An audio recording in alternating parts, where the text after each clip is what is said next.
to welcome Marie Rowe, who's going to tell us about Pitman shorthand, helped her tour the world, really.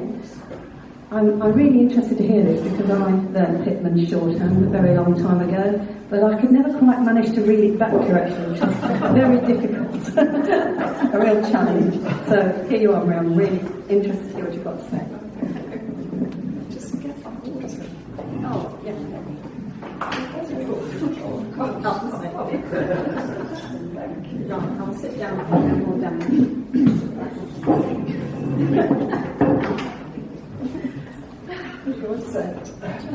Well, this is my second, you're the inner wheel, sorry. I've actually spoken to Rotary as well, but this is my second talk to the inner wheel. And the first, or the only other one was in Herne Bay. And sadly that closed a couple of years ago. Yeah, because lack of members. So I thought, oh, it was not me. Anyway, thank you for inviting me. Is this okay to sound not too loud or too, okay? Yeah, I'm a Coventry girl, and I grew up in Fosol, which is a lot different now to what it used to be. And I went to Longford Park Secondary Modern School, Wimble Road. It used to be called Wimble Road, and then they changed it to Longford Park. Anyway, when I was 13, I learned shorthand there. I also started acting. I went to Bell Green Community Centre and took elocution lessons because we had an English teacher at Longford Park, and Mr. Wildsmith, you never forget teachers who kind of put you on a path, and he said to me, you know, you should take up acting because we read As You Like It and The Seven Seasons of Man, and I understood it and I loved it. So he said, but you know, you'd be good. He said, but you need to go to elocution lessons because I had a bit of a Coventry accent. And so I did, and I loved acting. So at school, my two loves were acting and shorthand. Who knew? I loved it from the time, from the very first day. I loved all these squiggles, this secret language. I thought, oh, this is amazing. And I did well at it, because when you're passionate about something, your heart goes into it. You just feel, oh my gosh, this is wonderful. And of course, I had a passion for acting. I left school at 15. I was on the road to kind of, you know, just be a secretary and get married and, you know, have a family. That was my path, because that's what you did, you know. So when I was 21, people were saying, oh, are you getting married? And when you're going to meet someone. And so I did. I met an actor who was in the same drama company as I was, and we did get married. I didn't have any children, and the marriage lasted 3 years. So basically, my shorthand took me, I became a secretary at Court Halls, junior secretary, when I was 16. And then I worked for a lawyer or a solicitor in Coventry, Skillington and Brown for 6 years also, so that 6-year thing going.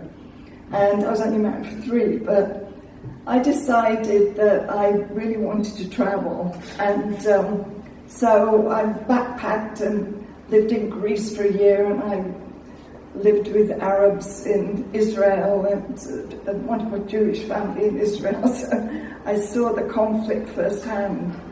And, you know, I would say to young people, travel, see the world, but see yourself. I learned so much about myself, and I realised there's more to life than just a set path. Not that there's anything wrong with that.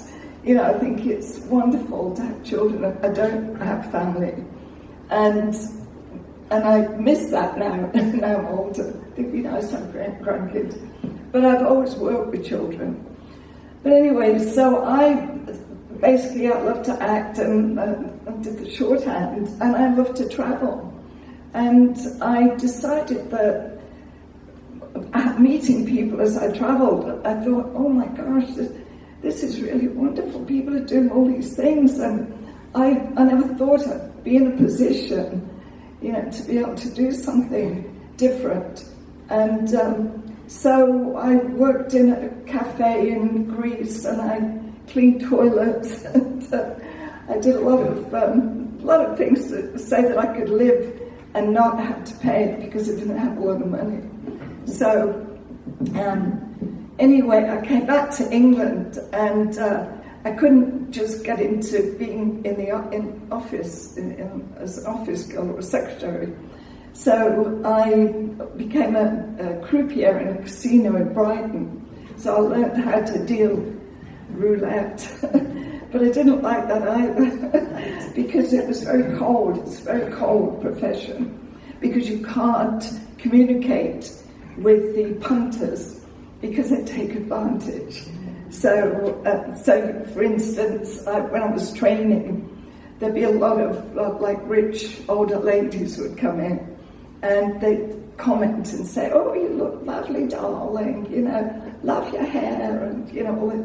I thought, "Oh, isn't she nice? She's so lovely." And then when it came to counting up the bets, suddenly there'd been some chips on the end numbers, and they weren't there before. And I'd say, and what you do, there's a fellow at the top he's called he's supposed to be the controller. I think he keeps his eye out to make sure that people aren't cheating. But he was more interested in looking at a girl with a low-cut dress at the next table, so he didn't see it. So I said, there were no chips there before. And so people would take advantage. And I saw gamblers who obviously had no money, with their head in their hands, and you knew that they were losing their money. And then I'd see rich Greeks, usually had a lot of Greek restaurants, and they'd have this one fellow used to come in and throw down like £1,000 on the table, and it meant nothing to him, So, and I just lived in Greece, and I'd lived with poor people, and so it's very interesting seeing all these different sides of life, as in Israel with Palestinian Arabs and Jewish people. So I love characters, and I love stories, and I love colour, and people are so interesting, and I thought I don't know, I just think I need to do something else. So I went back to Greece, and then I ended up working as a nanny in Switzerland, and I didn't really like that much either, because again, the parents did not interact with the children. They expected the nanny to do everything, to play with the 3 children, and anyway, so I kind of cut a lot of this stuff out because I did quite a bit. I ended up working for the American Army in Stuttgart, Germany, as the drug abuse secretary. And I had been backpacking with my friend from Canada, and we were going to Switzerland. We were in Switzerland, but we were going to go to St. Moritz to work in a fancy hotel, but we couldn't speak French or German, so that didn't work. So we were hitchhiking, and these fellas picked us up, and they were Americans. And they said, "Where are you going, honey?" So we're not really sure. And they said, "Well, we're working at a hospital in Stuttgart, and we're with the American Army, and they really need people, civilians, to work there." And my friend was a nurse from Canada. I was secretary. So they gave us a ride to Stuttgart, and we were interviewed. My friend got in right away because she was a nurse. It was the 5th General Hospital, and it was 1972, during the Vietnam War. So anyway, she got in, and then I went to be interviewed. And the interviewer said, "What do you do, honey?" And I said, "Oh, I'm a secretary. I do shorthand." She said, "Oh, okay." She said, "We need a secretary in the lab." And she said, "On the drug abuse program." And I went, "Oh, okay." I had no idea what that meant. So I'm in an office with this sergeant, and I don't know if you remember Bilko, Sergeant Bilko. Yeah. Well, he was just like him, with the glasses and everything. And he was called Sergeant Friedlander, and he was really lovely. And anyway, I said, well, what do I have to do? He said, well, you'll see. I thought, okay. And then that morning, this GI comes in, and he had a big black plastic bag over his shoulder, and he threw it on my desk, and all these rolls of urine fell out. There were little bottles of urine. And the thing is, because of a lot of drugs, especially in Vietnam, a lot of the soldiers were addicted, to heroin and so forth, to cope, really, because they were so young, 18, 19, babies, really. And then when they had finished their tour, the American, or the government, in their wisdom, decided they couldn't send them back to the States because they'd be getting off the plane and they're drug addicted, and that would be terrible. So they sent them to Germany as a kind of way station to clean up their act. Didn't work, of course, because they gave them like 3 weeks of therapy and so forth. But anyway, my job was to log in the urine from the different units in Germany, and with the name and the number and the unit. And then I'd send them to a lab in Landstuhl, Germany, and they analysed them, and if any of the tests were positive, they'd send them back with the names. Then I had to contact the unit and get the guys hospitalised.